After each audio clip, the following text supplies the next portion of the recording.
Hey everybody, welcome back to the podcast. My name is John Bishop and you're listening to Conversations for Freelance Creatives. I'm glad you joined me. Well, we've had a very busy week. You can hear the echo in this room. It's because we're turning my parents' old home into our art studios. It's maybe a harebrained idea, but it's something we thought of. We're now spending money on two studios in Houston so that we have a presence in Houston. And we thought, this house is paid for, it's got more room. If we did all of our work here, we could lose a studio in Houston and just use the other as a gallery space and meeting space when we need to be in the city. So that's what we're attempting to do. We've ripped out all the carpet, we've sealed the floors, the concrete floors. Probably going to end up putting in carpet because the floors are in a pretty bad state, though it is a studio. How nice do you need it to be in a studio? But that's what we're up to, and so we're in the middle of that process. We've gotten a quote on carpets, but of course, no delivery date yet, no installation date. So we still have a little time to mess with that. But I wanted to also catch up because we've been gone for a week. We've been in Mexico. Bogdan was lucky enough to get included in an art show called FAIN, F-A-I-N. It has something to do with feria, a fair for artists who are just starting out and independent artists and whatever those letters stand for in Spanish. It's an Argentinian group, and they have been functioning now around Argentina, and they're expanding out. Last year, I think they were in Mexico City, and this year is the first year they will be in 3 cities in Mexico, in Monterrey, Guadalajara, and Mexico City. Bogdan was lucky enough to be chosen for the show in Guadalajara. So we loaded up and flew to Mexico and spent an entire week there. We had to go a little early. Come to find out, when you're doing things, if you've done international shows, the getting the show there is just part of it. You have to get the artwork there. You have to get it, ready for display. And then, of course, you have to deal with whatever's left at the end of the show. So we went a couple of days early. We were lucky enough to contact a Mexican printer and framer, and she did all of the printing for us, got us the plexiglass so we didn't have to carry that with us, and printed up all the photographs on really high quality paper. And so we just took down some collapsible frames and put them all together and had them ready for the show. And the show was magnificent. It lasted for 3 days, and the artists were requested to be there 8 hours a day from noon until 8 p.m., Friday, Saturday, and Sunday. And we saw so many people. I know it's the first time they had this kind of show in Guadalajara, so I think people weren't sure. But FAIN did such a good job with marketing.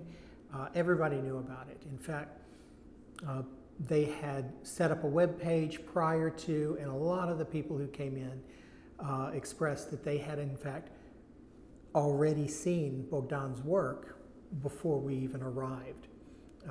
So that was pretty exciting. If you haven't experienced this, please do. The idea that people will come in and be really engaged and want to talk to you about the art.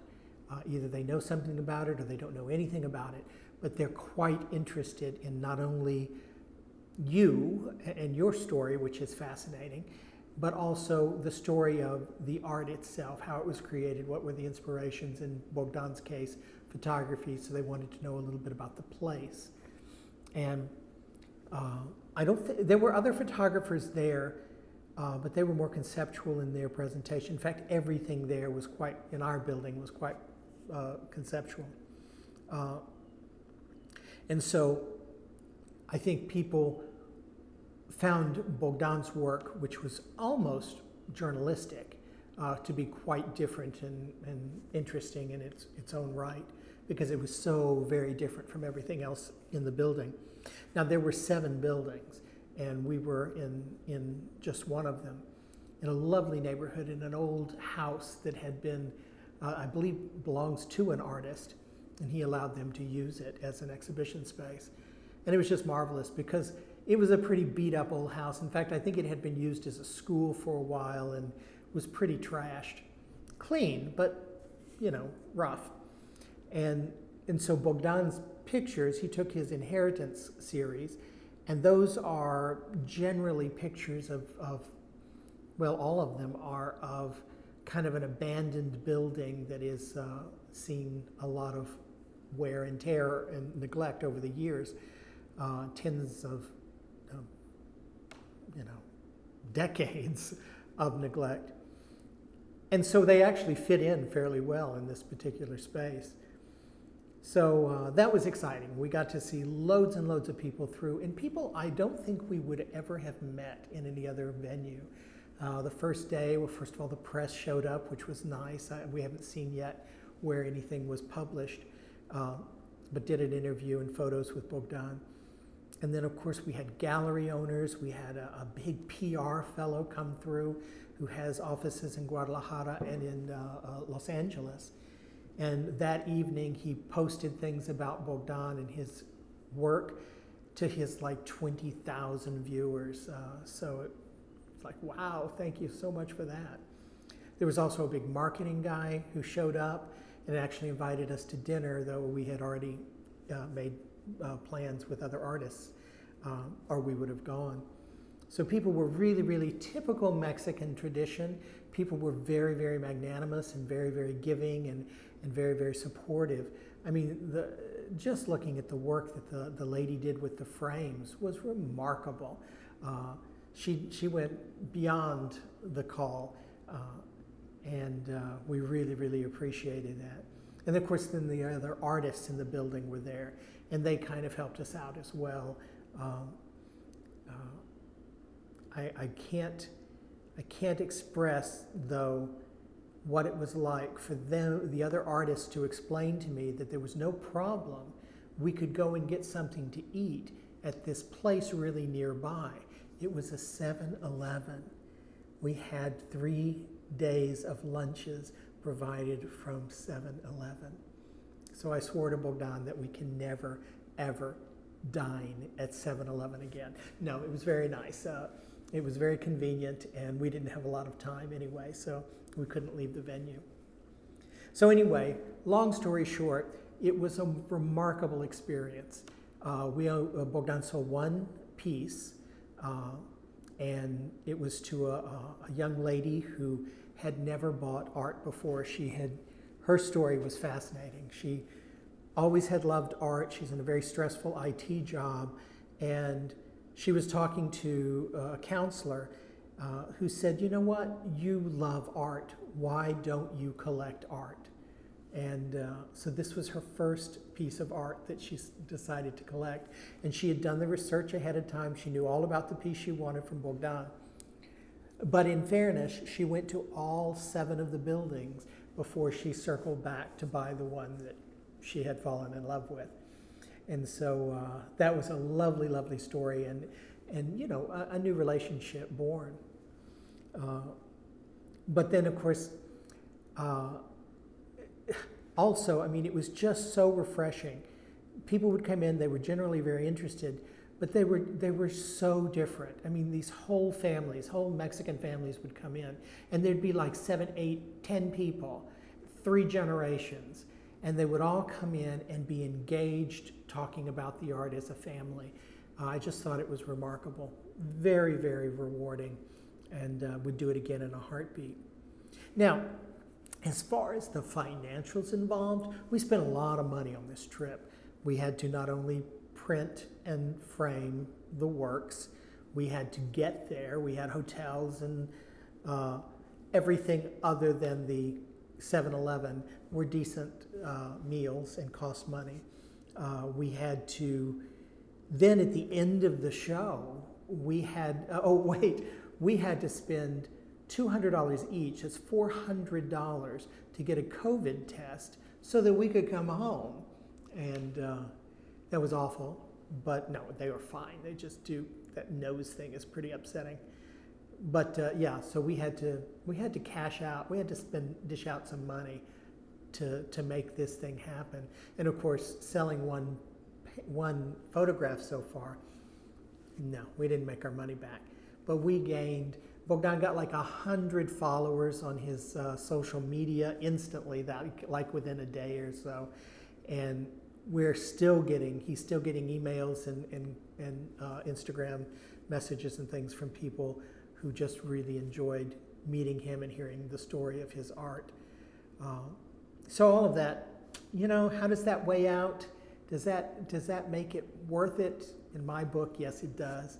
I mean, we met hundreds of people that we would never have met in our own marketing and outreach that we do here in Houston. So yeah, I think it was well worth it. So we had 11 pieces, and so of course we only sold one, so we have 10 pieces to bring home. And apparently it's quite expensive to ship things to Mexico, and it's less expensive to ship them out of Mexico. Go figure. And so we talked to the lady at the venue, from FAIN, from the organization, and there is another show in Mexico City, and we haven't heard yet whether or not Bogdan has been accepted for that show. If he has, we would then be taking those 10 pieces, bringing them back to the United States and paying any kind of fees and shipping, because it's too much to carry in our luggage. And then we would have to ship it back to go back to Mexico City in November, December, whenever the show is. And so that was quite frustrating. And so we talked again to the lady at the frame shop, and she said, you know what, leave them here. I'll store them until November, December. Once you find out if you're in the show, if you do make the Mexico City show, I can ship them to Mexico City and you can pick them up there.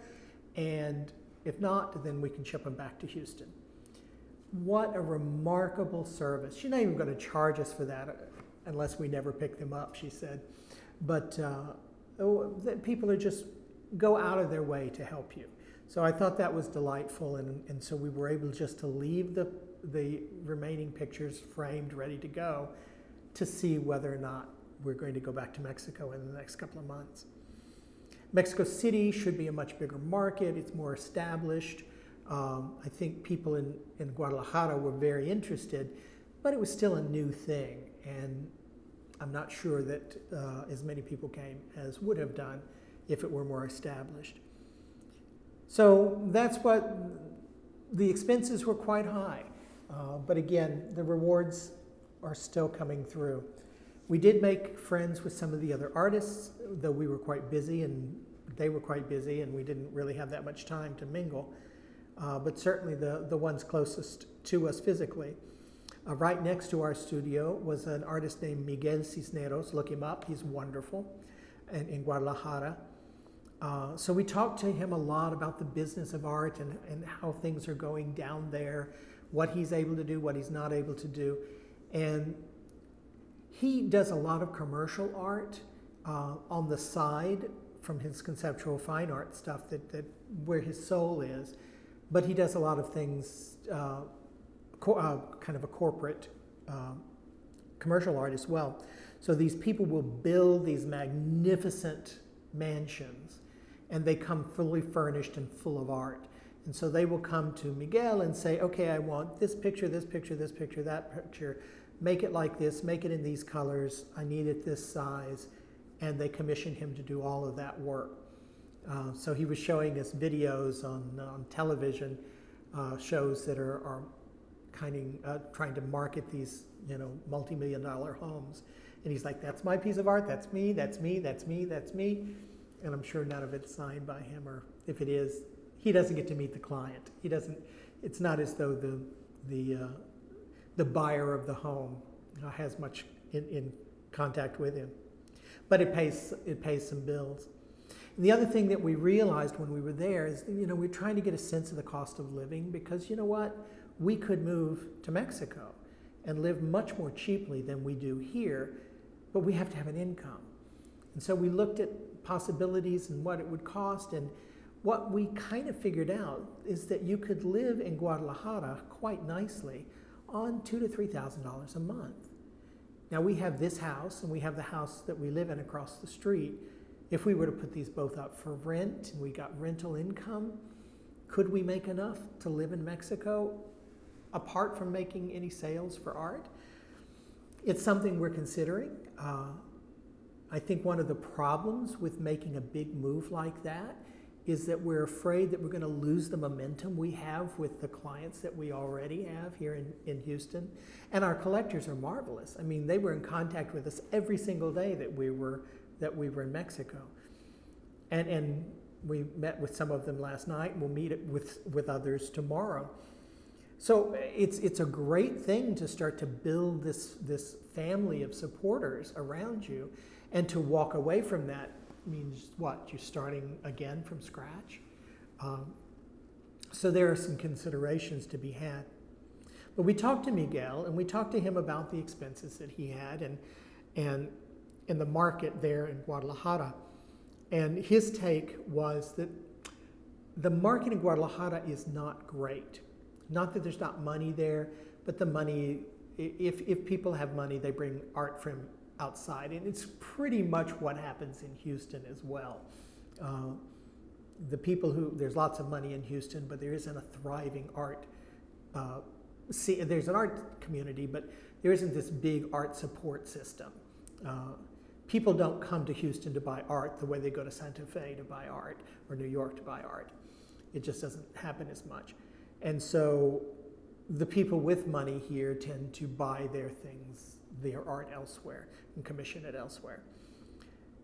So we did talk to some of the people who were pretty obviously well-to-do when they came into the studio, to the art show. And even some people mentioned, do you do commission work? And we said, absolutely, we love commission work. So there is that possibility. We looked at the pricing, and apparently, when we visited with Miguel, he had just rented a 2-story kind of townhome, typical, very traditional looking Mexican townhome, with the wall right to the street and the grills over the windows and a huge downstairs, high ceilings, big empty space, which wouldn't have been the living room, a kitchen and bathroom downstairs, and then upstairs, 3 bedrooms and a bath. He's getting all of that for about $350 a month rent. We were stunned. We were stunned. You could just live there and work downstairs. He actually has a family, so he lives somewhere else and has just rented this space to be his workspace, and then he has this downstairs area for gallery space and meetings and whatever events need to happen. And then he was considering using one of the 3 bedrooms that has an ensuite or has access to the bathroom, and creating his own residency program for people from the United States who might want to come down there and spend some time doing art. And they have an exhibition space downstairs and someone like Miguel there to help them, with being in a foreign country.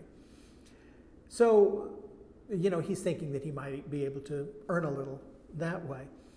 So we were thinking, okay, there are various opportunities here that we haven't really looked into. He also supported that there would be much more, art business, more income for artists if you were in a place like Mérida in the Yucatan, or if you're in Puerto Vallarta, if you were in Acapulco, if you were in some of the tourist areas in Mexico City, obviously, and then he said the best place would be San Miguel de Allende, where he actually sells through one of the galleries there. And San Miguel is one of those remarkably beautiful colonial Spanish villages. Everything is brought in. Someone mentioned it's kind of been Disney-fied. It's become very, very beautiful and more expensive than other parts of Mexico. So he doesn't want to live there, but people come there to buy art. And so a lot of expats have also kind of settled around there, like they have at Lake Chapala in Mexico as well. And so those places, you have more of a chance of making money in a gallery than you would in a place like Guadalajara. There are lovely galleries in Guadalajara, but he said they're mostly closed. They have their own clientele, their own artists that they work with, and not a lot of opening for newer artists or newcomers. So we had a wonderful trip. We were able to do some remarkable stuff for Bogdan's art business. And we were able to do some planning ourselves for what could be coming in our future. So it was quite an interesting and exciting time. I'm really, really glad we went, and we were gone for a week, and I'm really, really glad to be home too. So it feels great. We've been home now. This is the second day, and I stayed home to do some filming, to catch up on all the things that I missed. Because one of the other things that happened, I've been bemoaning the fact that over the last year and a half, I've never made a single sale online. And I was actually talking to Miguel about this in his new studio in Guadalajara, and I was saying, I've never made a sale. And all this time, no one's bought anything off my website. I make sales in the studio, and in fact, that's been getting better and better, but nothing online. And then while we were speaking, my phone dinged, and I had a sale, a $400 sale on Etsy. It's not a huge sale, but I was like, oh my God, I just made a sale while I was complaining about not making sales online. So I suppose there is that possibility. I need to develop that more, figure out how to do that. I know that people who have done that in the past and who are pretty well established report that they do quite well online. It's kind of their bread and butter. So that was exciting. It happens to be close by in Houston, so I'm going to go and absolutely just deliver the painting in person tomorrow. Because the problem, of course, with some of these online platforms is I've got a name and address. I don't have any contact information other than that. So it's not like I can add an email to my newsletter. So I thought if I go and deliver the painting in person, I will get to meet my collector and maybe develop more of a relationship, because maybe he'll buy something later on. There's always hope, right? So anyway, great week or so that we've had. It's been wicked hot. We've dodged 2 hurricanes. When we were in Mexico, we had a hurricane coming from the Pacific and one coming in the Gulf, but we missed both of them and made it home safely and ready to start again. So anyway, that's what I've been doing. Hopefully you've had a great week, and I just wanted to catch up. I know this has been a really rambling bit of podcast, but I do appreciate it. I felt like I needed to catch up with you guys and get a lot of this information out as to where I've been and what we've been up to. It's been very, very exciting. So have a great week. Continue to stay creative. I will talk to you again next week with the next episode. Thanks so much. Bye now.